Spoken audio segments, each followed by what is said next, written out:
They say, oh my God, I see the way you shine. Take your hand, my dear, and place them both in mine.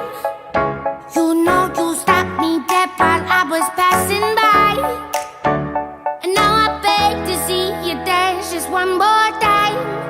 Ooh, I see you every time. And oh my, I like your style. You make me wanna try. And now I beg to see you dance just one more time. Pessoal, então temos aqui, né, uma nova explicação sobre triângulos e quadriláteros, que vai ser o nosso assunto agora do 8º ano, certo? Então, esse conteúdo ele já estava na BNCC, né, ele está e ele estava antes também como conteúdo do 8º ano, e ele é um dos conteúdos que eu considero muito importante o aluno saber, certo? Porque a importância, né, de saber tudo sobre triângulos e quadriláteros, porque ao longo do próximo ano, do 9º ano, a gente estuda triângulos novamente, só que a razões trigonométricas, onde ele é bastante usado na engenharia, quem vai partir para as áreas exatas, certo? Vai estudar muito a parte de razões trigonométricas, e a importância dela nas construções, certo? Então, quando a gente fala de triângulos e quadriláteros, então nós vamos seguindo aqui a apostila, triângulos e quadriláteros. Antes, então a professora vai ler aqui para vocês, né? Vocês têm a apostila em casa. Por que é tão importante saber um triângulo, certo? Saber as propriedades e por que ele é tão importante nas obras e tudo mais. Antes de construir uma ponte de verdade, tá? Se vocês observarem, em todas as pontes elas têm uma parte que fica triângulos. Por quê? Porque o triângulo ele serve de sustentação, certo? Quando eu falo em sustentação, por exemplo, deixa a professora só dar um exemplo aqui para vocês. O que acontece? Vamos supor, tá? Deixa eu abrir aqui mais, né? O meu desenho aqui. Vamos supor que vou desenhar uma figurinha aqui para vocês. Vou desenhar uma cerca, por exemplo. Se eu fizer essa cerca aqui, um portão, por exemplo, tá? Vou fazer um portão na minha casa de madeira, né? E esse portão ficar só assim. O que vai acontecer? Isso aqui, ó, ele vai conseguir mexer para cima e para baixo, tá? Essa parte de cima, essa parte não vai ficar fixo. Mas se eu pegar, por exemplo, uma reta e eu traçar essa reta aqui, tá? Colocar uma madeira, certo? Fixada aqui, esse triângulo, esse portão, né? Essa porteira, ela não vai ficar mais, vamos dizer assim, renga, né? Mole, não vai ficar mais. Por quê? Porque esse triângulo, ele serviu para que eu fixasse isso, certo? Se eu colocar outro aqui, ó, o que vai acontecer? Vai ficar melhor ainda a minha cerca, porque eu tenho duas sustentações para o meu quadrilátero. Então, aqui, ó, eu tenho um quadrilátero, que é um retângulo, certo? Só que dentro desse quadrilátero, eu tenho os triângulos de sustentação. O que é bem importante vocês saber? Quadrilátero, porque tem pessoas que vão dizer assim, ó, quadrilátero, quadrado, é o quadrado. Não, não é só o quadrado, tá? Quadrilátero é toda figura que tenha 4 lados. Triângulo, toda figura que tenha 3 lados. Só que tanto para o quadrilátero quanto para o triângulo, nós temos o quê? Nós temos classificações para eles, certo? E nós vamos ver em seguida essas classificações. Então, vocês têm que ter por base né? Isso, quadrilátero é toda figura que possui 4 lados. Triângulo, toda figura que possui 3 lados, tá? Então, antes de construir uma ponte de verdade, arquitetos e engenheiros normalmente fazem uma réplica em tamanho menor, ou seja, como se fosse uma maquete. Ou pode ser verdadeiramente uma maquete, certo? A qual submetem uma série de testes de força. Analisando o comportamento da réplica em relação a essas forças, pode-se projetar o que aconteceria como uma ponte real, caso ela fosse submetida a um esforço semelhante, porém de magnitude distinta. Você pode fazer algo parecido montando uma ponte de macarrão. As pontes de macarrão são feitas com espaguetes ligados com cola quente ou outro tipo de cola. Os espaguetes funcionam como barras de metal e a cola faz o papel de parafuso ou solda que une as barras. Construir pontes de macarrão é um hobby comum em diversos países do mundo. Alguns têm até competições. Há pontes de macarrão que chegaram a suportar até 256 quilogramas. Então, o que é isso aqui? Isso aqui vocês podem pesquisar, tá? Tem uma parte aqui, né, que diz onde vocês podem fazer a pesquisa, tá? Tem um site aqui embaixo. Pode fazer essa pesquisa para ficar mais informado sobre isso, ok? Como vocês estão em casa, né, com acesso à internet, vocês podem estar pesquisando tudo isso. Bom, daí vem aqui espaço de diálogo. Leia o texto e observe a foto que ilustra esta página para responder as questões a seguir. Para que servem os modelos de pontes feitos de macarrão? Tá? Para que serve?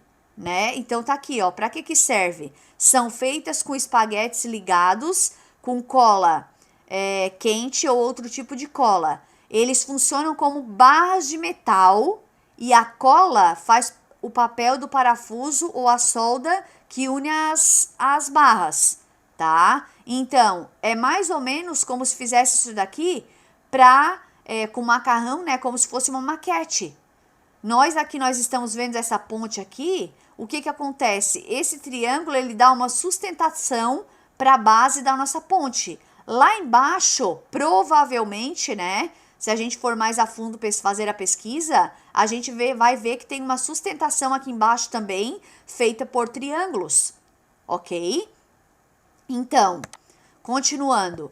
Quais figuras geométricas podem ser observadas na ponte mostrada na foto? Gente, quais são as figuras geométricas? Se eu olhar aqui, ó, eu vejo triângulos, né? Totalmente triângulos. Se eu pegar essa parte aqui, ó, tá? A professora botar a canetinha aqui. Se eu ver essa parte aqui, ó, deixa eu botar mais pra cá. Então, o que vai acontecer? Ó, se eu pegar essa parte aqui, ó, esta e aqui, ó. Isso aqui forma um quadrilátero, certo? Vou até botar de outra cor aqui pra vocês verem melhor, tá? Então, por exemplo, aqui, ó, vamos ver. Ó, vou pintar aqui melhor, ó. Tudo isso aqui, essa parte e esta parte aqui, ó.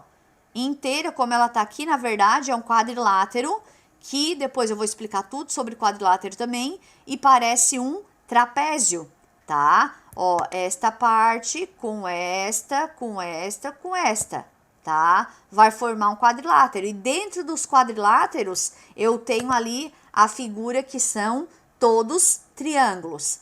Eu poderia classificar esses triângulos agora, mas a professora vai explicar depois com mais profundidade, certo? Então, vamos para a próxima página. Então, quais são os objetivos desse conteúdo, certo? Classificar triângulos de acordo com as medidas de seus lados e seus ângulos internos. Aprender o significado de congruência. O que é congruência? E identificar os casos de congruência de triângulos. Identificar as medianas, as mediatrizes, as bissetrizes e as alturas de um triângulo, reconhecer, classificar e diferenciar os triângulos por meio de seus elementos e propriedades, aplicar os conhecimentos de congruência de triângulos para demonstrar algumas propriedades de quadriláteros. Então, esses são os nossos objetivos desse novo conteúdo agora, tá? Da segunda apostila. Então, vamos lá. Primeiro, um primeiro problema aqui, tá? A professora vai explicar. Triângulos. Elementos de um triângulo. Identifique os elementos do triângulo representados nas imagens a seguir. Vértices. Quais são os vértices desse triângulo? Vértices é o que une isso aqui, tá? As duas retinhas aqui, ó, é o que une essas retas, certo? Eu vou chamar de vértice. Então, aqui, ó, primeiro, nessa figura, eu tenho esse pontinho aqui, tá? Eu tenho esse ponto aqui e eu tenho esse ponto aqui. Então, quais são os vértices? Eu tenho o vértice A, o vértice B e o vértice C. Quais são os lados, tá? Os lados são os segmentos A, B, ou seja, ó, essa parte aqui, do A até o B, eu tenho do B até o C, tá? Do B até o C e do C até o A. Então, esses são os três lados do meu... Opa, que ficou errado, tá? Mas a professora... Você já sabe como é que é difícil escrever aqui, a professora já conversou com vocês, tá? Até vou apagar, né? Ficar mais bonitinho. Então, aqui seria o outro lado. Daí tem aluno que pergunta assim, ó, pra professora. Tem aluno que pergunta assim pra professora. Ah, professora, mas eu poderia colocar AC, CB e BA como lado? Pode, tá? Isso não interfere nada. E por que a professora colocou um tracinho aqui em cima dos lados? Porque isso aqui é o quê? São os meus segmentos. Segmentos de reta, ou seja, o pedaço de uma reta. AB, BC e CA. Ângulos internos, tá? Internos. Internos é o que tá dentro. Então, eu tenho o ângulo B, eu tenho, ó, esse ângulo aqui interno, ele está dentro do triângulo. Eu tenho o C e eu tenho o A. Ângulos externos por fora, eu tenho o ângulo E, tá? O ângulo F, que tá destacado aqui, ó. O ângulo F e eu tenho o ângulo D. Tudo isso aqui, tá? São ângulos internos. Por que coloca o chapéuzinho em cima, né? O acento. Porque para dizer que é um ângulo. O ângulo B, o ângulo C, o ângulo A, o ângulo E, F e D. De acordo com esse triângulo, qual é? O lado oposto ao ângulo A. Ó, lados opostos. Muito bom a gente saber já o que é lado oposto, tá? Então, lado oposto a esse aqui, eu tenho aqui, tá? Então, lado oposto ao ângulo A é o BC. Então, é o segmento BC. Esse é o lado oposto ao ângulo A. Depois, eu tenho aqui o lado oposto ao ângulo B. Lado oposto ao ângulo B. O meu ângulo B, ele tá aqui, ó. O que é o lado oposto? É o que fica na frente dele. Então, qual é o lado que fica na frente dele? É o AC, né? Ou, quem quiser colocar também o CA, é a mesma coisa. Então, é o lado oposto, tá? O ângulo, agora, o ângulo oposto ao lado AB. O ângulo oposto ao lado AB. Eu tenho o lado AB aqui, ó. Qual é o ângulo que está na frente dele? É o ângulo C, certo? Matemática é interpretação. A professora já falou um monte com vocês, certo? Nós temos que ler, certo? Muito, muito, muito. Para entender a matemática, eu sou obrigada a ler, entender. Não é só cálculo. Já foi o momento, né? Lá quando eu estudei, tá? No meu começo lá dos meus estudos, ainda se tinha aquele siga o modelo, de só fazer o cálculo, de não pensar num problema, certo? Depois foi mudando. Quando os nossos pais, os nossos avós estudaram, né? Se tiveram a oportunidade de estudar, a gente sabe também que lá era muito diferente. Não tinha-se o hábito de pensar. Era somente fazer o cálculo. E vocês não hoje, né? Não é mais assim. Hoje, vocês já têm que ter a habilidade de resolver problemas, certo? Vou continuar lendo aqui em cima, tá? Podemos utilizar alguns recursos para indicar ângulos congruentes. Congruentes, o que quer dizer essa palavrinha aqui na matemática? Iguais, tá? E lados iguais, ângulos iguais e lados iguais entre si, como apresentamos no triângulo a seguir. O traço marcado no lado AB é igual ao do lado AC. Então, aqui tem o mesmo traço. O que isso indica? Que este lado, certo? Este lado aqui, ele é igual a este lado aqui. Ou seja, ele tem o mesmo valor, tá? Os traços no lado BC, ó, são diferentes. Ou seja, esse triângulo aqui, ele tem dois lados iguais e um diferente, certo? Como ele tem dois ângulos iguais, ó, vocês estão notando aqui, tá? E um ângulo diferente, que tá marcado com dois tracinhos. Então, ó, assim podemos afirmar que o lado BC tem medida diferente dos outros dois lados do triângulo. É o que eu falei para vocês. Esse lado é igual a este mas é diferente do lado de baixo aqui da nossa base do triângulo, certo? Seguindo o mesmo raciocínio para os ângulos, o traço marcado nos ângulos de base BC, tá? A base, ó, o que fica embaixo, certo? Isso é base. Indica que eles são congruentes, ou seja, são iguais. Os traços marcados no outro ângulo são diferentes e, portanto, a medida desse ângulo é diferente das demais. Então, é o que eu tô falando para vocês. Esse aqui é igual a este e a gente tem um nome, tá?